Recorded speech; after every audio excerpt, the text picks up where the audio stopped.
How to structure your workouts for maximum gains. In this video I'm going to show you how to make the most out of your workouts, and basically by following the principles that I'm going to show you, I learned the straddle plunge just in 3 months, which is pretty fast. And it doesn't matter if your goal is to learn the plunge, learn the clean muscle up, increase your reps in pull-ups and dips and so on. These principles are going to help you in any of these situations, so it's going to be super valuable for you. But before going deep into that, first I'm going to show you a little bit of a backstory, and I'm going to show you the mistakes that I used to do so that you can avoid them and progress faster. Now, I have been training calisthenics literally for 6 years, but in the first 3 years I was looking like this and I basically did zero progress. So some of my biggest mistakes in the beginning when I was starting calisthenics was, first of all, I was training without a structure. Basically, I was just doing some random workouts.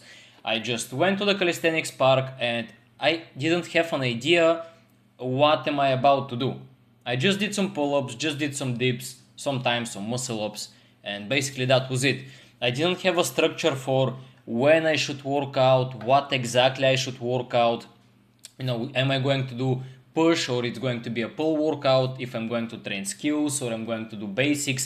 I didn't have any of that. And this is a massive mistake because you're just wasting time, you're training something but you don't even know what you're training, and you're just literally spinning your wheels without making progress. So you should definitely avoid that.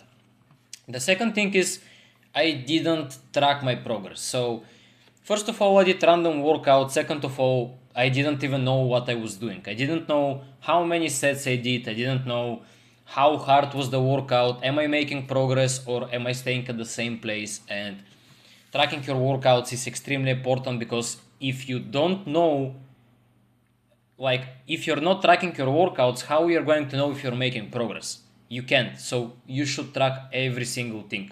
How many sets, how many reps in reserve did you have? And basically you should have notes for every workout, and you should know how it felt. Are you making progress? Is the technique improving? And so on. So it's super important. The third thing was that I wasn't challenging my body. I was just doing some things that I was comfortable with. For example, after a few years of training calisthenics, for example, the first 2 to 3 years, I was super weak. For 3 years of training, I was able to do like 15 pull-ups, maybe 30 dips, and that's it. And instead of challenging my body, instead of actually doing something that is hard for me and let my body adapt to the harder movement, I was just doing the things that I was comfortable with. I just did some pull-ups, some dips. I didn't even go to failure. I didn't challenge my body. I didn't try anything new. And then I was wondering, why am I not making progress? Well, if you're not trying the things that you want to learn, that you still can't do, you're never going to learn them. So you have to go out of your comfort zone and actually challenge your body and actually do something hard if you want to get better. The next thing is I didn't believe in myself. When I was at this stage, 3 years ago, I was looking awful, I was weak, I was training for 3 years and I couldn't do a muscle up, a clean muscle up without keeping, straight arms, just a clean muscle up. And honestly, I was kind of ashamed of that. Because for training for 3 years and not being able to do a clean muscle up, that's kind of, you should be ashamed. And I didn't believe in myself. I didn't believe that I'm actually capable of doing more. I didn't believe that I can be stronger than that. And this is a big mistake, because if you don't believe in yourself, you're not going to do the work that is required in order for you to get where you want to be. If you don't believe in yourself, you're not going to be working as hard as you should be. So the first thing before anything else is to start believing in yourself. Understand that you can do so much more. You just need to put in the work and you need to follow the right plan. That's it. The next thing is I wasn't consistent with my workouts. This is related to the first thing that I said, that I was working out without a structure. So I wasn't consistent. I was just training when I felt like it. And if I'm not feeling like training today, well, I'm just going to skip training. This was my mindset 3 to 4 years ago, and it's not the right mindset, because yes, it's important to listen to your body, but not training just because you don't want to, just because you don't feel like it, just because you're feeling a little bit tired, and making an excuse that you need more rest, or it's productive to have 4 rest days per week and stuff like that. It's not really a good thing. And if you want to make consistent progress in your training, especially in calisthenics, you have to be consistent, because otherwise you're just not going to be able to make progress every single workout, exactly as I did a few years ago. The next thing is I blamed my genetics for everything. So I thought that I can't have the six pack because it was something with my genetics. I can't get leaner. I can't get, I was skinny fat. I thought that that was my genetics. I thought that I can't build more. I can't build more muscle than that. I can't, lose that fat and actually get a six pack and look better. I just thought that it's all because of my genetics, and because of that, I can't hold a straddle planche. As you can see here, I was trying to hold a straddle planche, but this is an ugly straddle planche, and basically I had no results. And obviously I blamed my genetics for everything, and that was one of my biggest mistakes, because it's not about your genetics, it's about your habits and how you actually train, how you actually eat, and how much effort you're actually putting into that. Because if you're not consistent, if you don't have a structure, if you don't really push yourself, well, obviously you're not going to make any progress, just as I did a few years ago. And the last thing is that I neglected my diet. I thought that diet doesn't matter. If I'm working out, I can outwork a bad diet, but I was completely wrong. As you can see, I'm skinny fat, I'm weak, I don't, for 3 years of training, I wasn't able to do a clean muscle up. And obviously, having a great diet is a big part of everything, because you have to combine proper working out, aka smart training, with hard training, diet, and recovery. Once you combine everything, then you're going to start making progress. And I thought that diet doesn't matter. I was always drinking some milkshakes, some sugar drinks, and so on, basically. And because of that, I didn't make any progress. As you can see here, I'm looking awful and I'm weak. Now, what actually changed? Before going too deep into the knowledge and to actually how to structure your workouts, I'm going to tell you some general things that you need to fix in order for you to be able to make progress. Because if you don't fix all of these things, you're never going to make progress, even if you have the perfect information that I'm going to give you in a few minutes. So listen closely, because this one is also super important. And if you want to make progress consistently, you have to understand these 6 principles. So first of all, as I said, I started tracking my workouts because I started understanding that it's actually super important. Because if you don't track your workouts, you can't be sure that you're actually making progress. So this is the first thing. It's super important. The second thing, I followed a specific routine based on my goals. As you can see, specific is in capital letters, because I'm going to talk about specificity in a few minutes, and it's super important, but this is going to be for the next slide. But in general, I actually started follow a structure which is going to help me get to my goals. Because 3 years ago, when I wasn't making the progress that I would like to make, I was just doing the things that I was comfortable with. As I already said, I was doing pull-ups and dips without even pushing myself so much. And I was wondering why I can't hold the front lever, why I can't make do clean muscle ups. Well, because I wasn't training specifically for them, because it was uncomfortable, and I was just doing the things that I was comfortable with, which is not, always a good thing. So you have to follow a specific structure based on your goals. The next thing, I started chasing discomfort.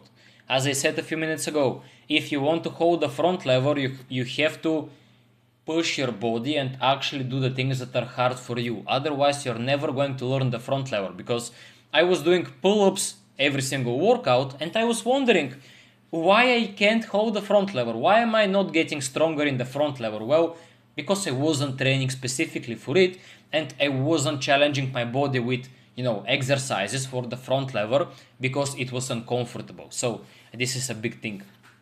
Then I started actually believing in myself. As I said, belief is a massive thing, because if you don't believe in yourself, you're not going to put in the work that is required in order for you to get the results that you want. Is it the skills? Is it the physique? Is it, learning the clean muscle up? If you don't believe that you can get there, you will never get there, because you're never going to actually put in the necessary work. So you have to start believing in yourself. The next thing, I started showing up consistently. As I said, consistency is literally the most important thing, because if you're not consistent, if you're just working out whenever you're feeling like it, you're never going to get, crazy results. Yeah, you might get some results when you're working out, when you're feeling like it, but it's not going to be something crazy. Like, you might look like this. You're going to have a little bit of muscle, but you're going to be skinny fat, you're going to be weak, and you're just going to stay at one place and you're not going to make any progress. So you have to showing up consistently. And the last thing, I took things more seriously. So if you want to make good progress, if basically you want to break PRs every single workout, you have to optimize your workouts, your diet, and your sleep to the maximum, because as I said, all of them are working together. If you're missing one of these, you're never going to reach your full potential. You're not even going to be close to it. So you need to take things more seriously if you actually want to look like this, if you want to get stronger in the skills, and in general making progress consistently. So diet, workouts, and sleep, you need all of them. And now, before going into the actual knowledge on how to structure your workouts properly, I'm going to make a small coffee break. Okay, now we can continue. So, if you want to make progress consistently, you need to understand these three principles: specificity, overload, and frequency. You have to mix them in the best way based on your goals and circumstances. So, by circumstances, I mean your work, like, for example, maybe you're busy at your job, you can't work out every single day. How much you can work out during the week, how much free time do you have, and so on. This is what I mean by circumstances. So, first we're going to talk about specificity. What is specificity? Well, obviously this is being specific with your training. So, as I said earlier, if you want to be good at the plunge, you have to train the plunge, obviously. So train what you want to be good at. You want the plunge, train the plunge in the most specific way with the overload that your body can handle in the 70 to 90% range. So what I used to think before is that, a plunge is a pushing skill. So if I'm just going to increase my reps in dips, I'm automatically going to learn the plunge. For example, if I can do 60 dips, it means that I can do the plunge. Unfortunately, it doesn't work like that, because the dips and the plunge are completely different movements. And specificity is training specifically for what you want to be good at, because even if you can do 100 dips, you're super strong. You have strong shoulders, you have strong chest, you have strong triceps, but you never train the plunge, you're never going to do the plunge. This is how it works. So literally, like on this picture, when I just started training the plunge, I was able to do 70 dips on one set. Yeah, and I wasn't able to even hold the advanced stack. So if you want to be better at the plunge, you have to do plunge. The same goes for muscle ups, for front lever, for pull ups, for everything. And you have to train it with the overload that your body can handle in the 70 to 90% range. So you don't want to go to total failure and exhaust your body on every single workout, because you're not going to be able to adapt. This is what we're going to cover in the next slide, because this is more about the overload. But basically, you have to train it in the most specific way. If you still can't hold the plunge, obviously you want to learn the plunge, but you still can't do the actual plunge, what is the most specific exercise which is going to be the closest to the plunge? is going to be the advanced tuck because it's easier, but the muscle activation is pretty much the same. If you can't hold the advanced tuck, what is the most specific exercises that is going to help you learn the advanced tuck? Well, it's the normal tuck. So you have to find your level based on your strength and first of all master the easier variation that you can do. For example, once you get stronger at the tuck, you can hold it for, let's say, 10 seconds. Great. You start moving to the advanced tuck and you start mastering the advanced tuck. After that, the plunge and so on and so on. So basically, when you structure your workouts, the first few exercises of the workout must be always the most specific ones related to your goals. So, for example, let's say that you want to learn the plunge. And the first few exercises should be the most specific ones. So based on your strength level, you're going to do normal tucks or advanced tucks, or after that, you know, when you're getting stronger, you can do some plunges with a band. This is going to be the most specific one. So the first few exercises are the most specific ones, and the exercises after that are like, how to say it? It's like a bonus. For example, you can start with some holds, then you can do some, tuck push-ups, because this is also going to be pretty specific for the plunge, and you can end the workout with some dips, just some basics for some, more volume, more hypertrophy, and more muscle stimulus. So this is how you have to structure your workouts, from the most specific exercises to not so specific exercises based on your goals. And this goes for everything, for muscle ups, plunges, front levers, everything. It doesn't matter. Now, overload. You must push hard, but not too hard. When it comes to strength training, and basically learning skills is strength training, you must give your body enough stimulus so that it can adapt to the movement, but not too much. Otherwise, you will just burn out and you won't make any progress. So it is very important to, when you're training for strength and for skills, to train hard so that it is actually uncomfortable for you. Because as I said, if you think that you can just do 40 pull-ups and you're going to unlock the front lever automatically, it's never going to happen. If you want to unlock the front lever, you have to train the front lever and you have to use the progression that is challenging for you, but not too much. For example, if you can hold the normal front lever tuck, the easier variation, for 5 seconds, it's too early for you to train the advanced tuck. You just don't have the strength. You have to train a little bit more the advanced tuck. So once you get, for example, to 10 seconds of advanced tuck, then you're moving to the, not the advanced tuck, the normal tuck. Then you're moving to the advanced tuck and you start training for it. So basically you keep challenging yourself, because this position is not anymore, something hard for you. If you can hold it for 10 plus seconds, it's not something challenging anymore. And your body is not going to adapt because it's too easy.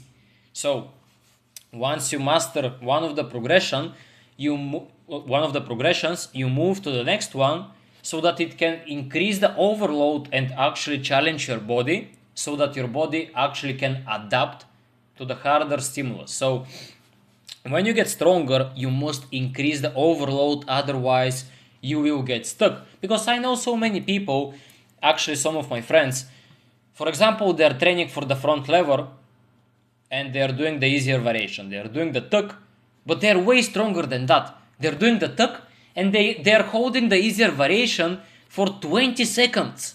And they keep training the easier variation. Like, they are never going to master the front lever if they're training the easiest variation.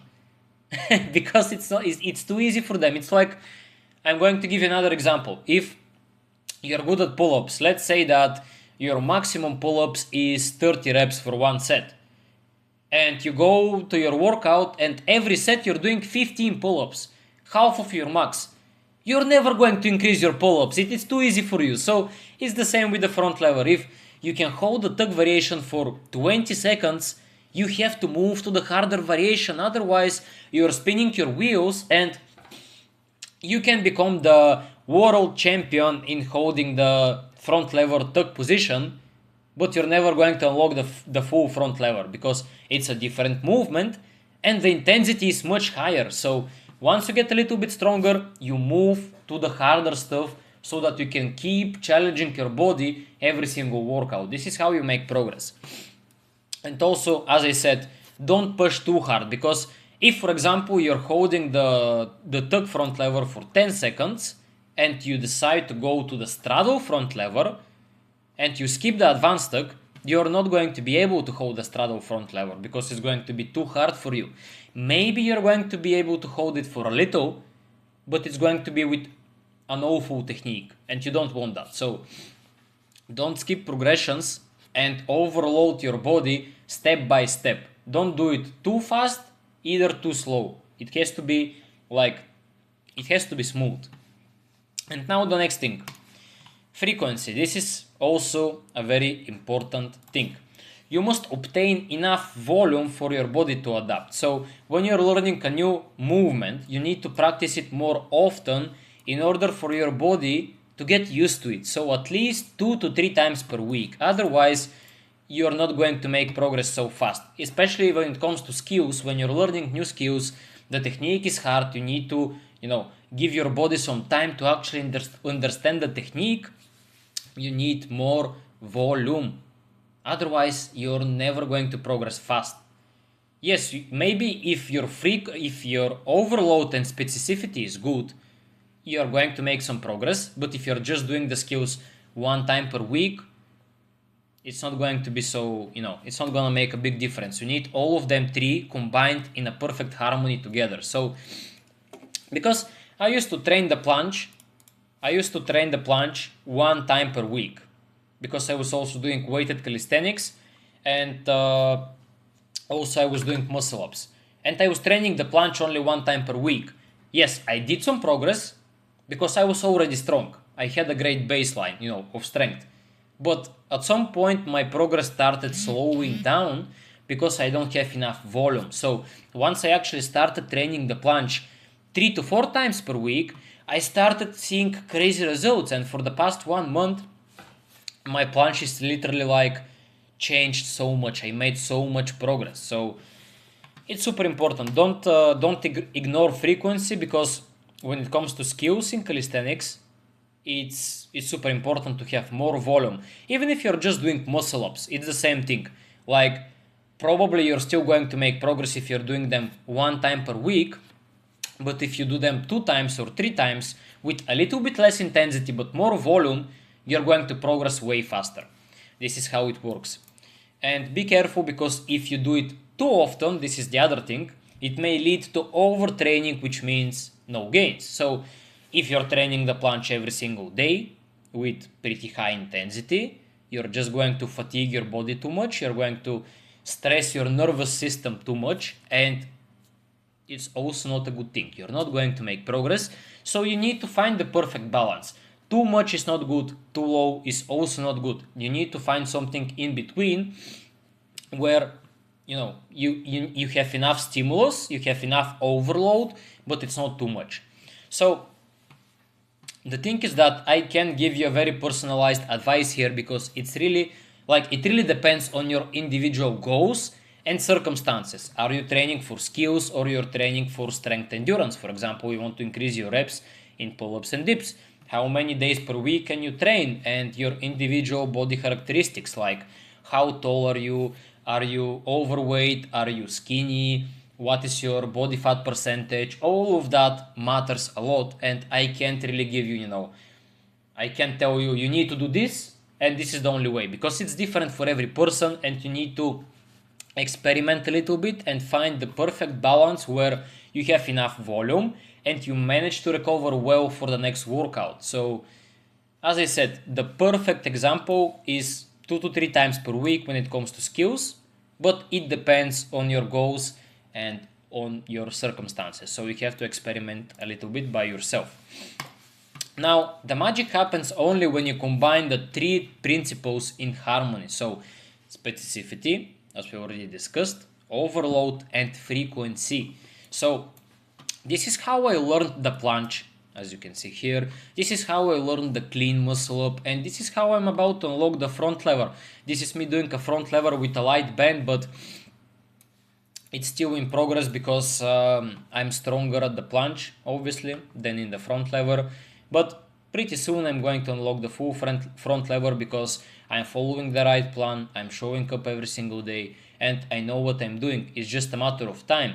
And once you combine these three principles, you can literally make crazy fast progress in everything, in skills, in muscle ups, in basics, in everything. You just need to understand how to mix them all together in a perfect harmony based on your goals and on your circumstances. Now, take action. This is what I'm saying in every video, because if you don't take action, you're literally just wasting your time. If you're watching this video without taking notes and you're not going to actually use the knowledge that I'm giving you, it's just a waste of time.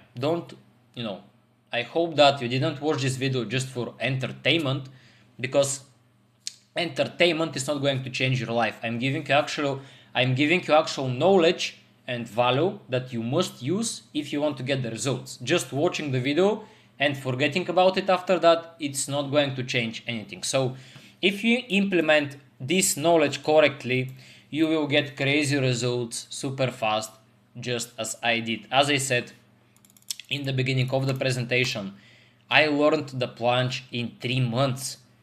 Some people are learning the plunge in 2 years. I learned it in 3 months because I know what I do.